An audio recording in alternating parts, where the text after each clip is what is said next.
শ্ৰী অনুৰাগ কৈৰালা। মই এটি কবিতা আবৃত্তি কৰিব ওলাইছোঁ। কবিতাটিৰ শিৰোনাম জনমভূমি। কবি নলিনীবালা দেৱী। মেলিলোঁ প্ৰথম চকু তোমাৰ কোলাতে আই, জনমৰ আদিম পুৱাত।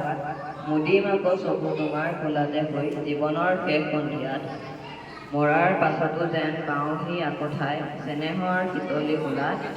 ভাগৰুৱা আত্মাই শেষৰ জিৰণিলৈ জিৰাবহি তোমাৰ ছায়াত।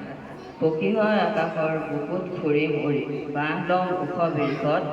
পুৱতিৰ লগে লগে জগাম তোমাক নিতে, বনৰীয়া সুৱদী গীতত। আকাশৰ তৰা হৈ লাগি চাম ৰৈ, সেউজীয়া কুঁৱলী জেউতি। জোনাকত মিল হৈ বিমান পথত ৰৈ উৰে ৰাতি কৰিম আৰতি। অ' মোৰ শুৱনি দেশ, তোমাৰ দুখীয়া বজা, ৰচা তাত শান্তিৰ সৰগ। ক'ত পাম এনে প্ৰীতি সৰল প্ৰাণৰ ভাষা, সেৱাৰ মহিমাময় ত্যাগ। দুখীয়াৰ ভঙা প্ৰজা, একোখনি তীৰ্থতাত, একোখনি পুণ্যৰ আশ্ৰম।